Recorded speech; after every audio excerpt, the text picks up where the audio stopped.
Yankee fans, we are post-trade deadline, where the Yankees went flatline. Only good old Alfredo Garcia was the only addition for the New York Yankees. This is not going to be my rant video. I was able to uncover some additional information. I knew I would. I always get stuff that trickles in after the deadline, or things that happened, that came close to happening, that didn't happen. So as you guys know, I was all over the New York Yankees negotiations with the Arizona Diamondbacks, and it did get to a point where teams thought there was a chance they would make a deal considering what Arizona wanted, and I will go over some more of that. So a lot of people had the assumption that Deivi Garcia was one of the main pieces that Arizona was asking for. Apparently that was early on in negotiations. The main guy that the Arizona Diamondbacks wanted was Clint Frazier. The Yankees like Robbie Ray. They've liked him for a long time. They've also liked 3 of the relief pitchers that Arizona had, specifically Archie Bradley. So a lot of people said that when Peter Gammons also reported that they're discussing a deal centered around Clint Frazier that could include Archie Bradley along with Robbie Ray. A lot of people said, Gammons don't know what he's talking about. Well, Gammons was actually 100% right, and it was what I was telling you all for weeks. So my understanding, the 3 main players involved that Arizona was asking for was, of course, Clint Frazier, who they wanted this deal centered around, Clarke Schmidt, who they also wanted, and Nick Nelson were the main 3 that Arizona wanted from the New York Yankees. I hear the other name would have been multiple different players. They were all going to be in low A, as Arizona was scouting Tampa quite a bit, and they just never agreed to it. The Yankees did not want to surrender that many. And folks, it was not just for Robbie Ray. It would have been a deal that would have also landed the Yankees Archie Bradley. They worked many different ways to include Frazier in a deal for Ray, not ever including it to be straight up. It would have possibly been Frazier and Smith, or Frazier and Nelson for Robbie Ray. That never happened. The Yankees did not want to give up Clint Frazier alone for Robbie Ray, which again, folks, as a big Yankee fan and somebody who gets additional information more than the typical fan, I am still a little shocked by the whole idea of holding on to Frazier when you really needed starting pitching. Now, am I saying the Yankees should have made this deal? Me specifically, I love Clarke Schmidt. If anybody who talks to me personally, you would have heard me talk about him for quite some time. I think he's a guy who could rise fast. Kind of surprised he's still in single A. He's done a solid job there, has really good stuff, has one of the best 2-seam fastballs I have seen from a minor league pitcher. I mean, great movement. And I don't know. I still think you got to consider this. I really do. I still think adding Robbie Ray and Archie Bradley to the current New York Yankees by only giving up Frazier, Schmidt, Nelson, and a lower A guy, it only adds to your major league team. It doesn't take away nothing. It only makes the New York Yankees better. It's odd because I really wonder, where the Yankees are then. Where is Clint Frazier going to come up? Is he going to be a main part of August and September for the Yankees? We don't know that yet.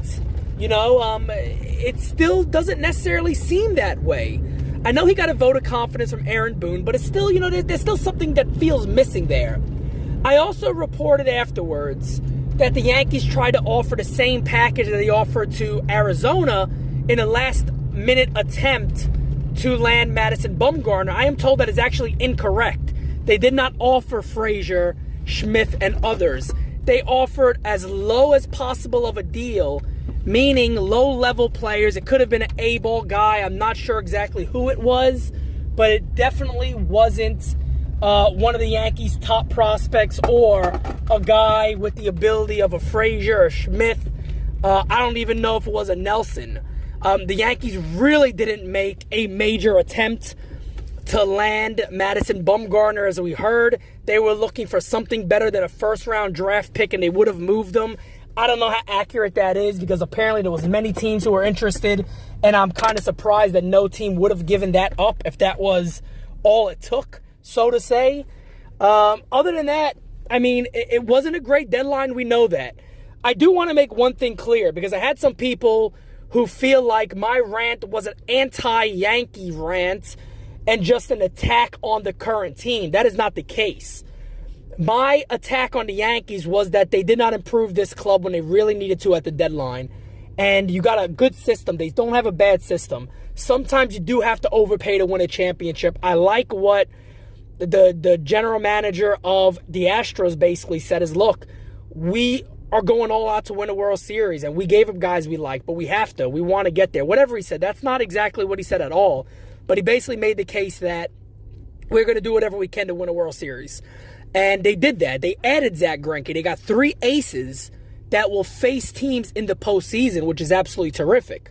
So it's not a knock saying the Yankees cannot win. Because, folks, look, any team can win in the postseason. Again, I say it a lot. This is not basketball where you can have 3 stars and almost guarantee yourself a chance to win.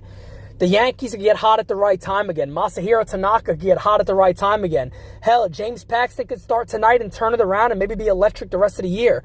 Domingo Germán may continue this great season and just continue pitching through the postseason the way he has and really give the Yankees a legit chance to win. And the bullpen's the bullpen. We still know the Yankees have a great bullpen. So, folks, that's not me saying the Yankees have no shot of winning.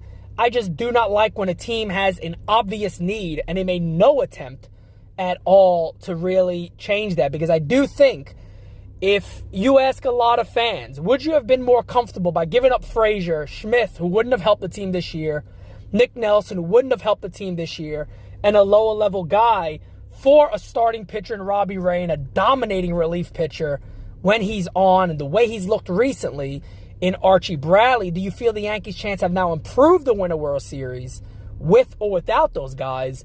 I think mostly everybody says they have improved. They definitely have gotten better, and that gives them a better chance to win the World Series. So, guys, tomorrow I will have a live chat, and I will also be announcing the winner of the replay video challenge. You will be winning a Yankee fitted or snapback. We will discuss that in private. I will announce who that winner is, and I will get that hat sent out to you. I am on my way to another studio session, working on additional pieces for Sunday Dinner. We are going to release another version of Sunday Dinner towards the end of the year. Extremely excited about it. And other than that, I will talk to you guys again very soon. So please discuss in the comments below what you think about that. Frazier, Smith, and Nelson, and the lower level guy for Ray and Bradley was turned down. Never was able to get to an agreement. What do you guys think on that? Should the Yankees have made that deal? Should they have stayed pat and move forward? We are moving forward now, folks. And I will talk to you guys again very, very soon. Thank you. 'Cause I'm living like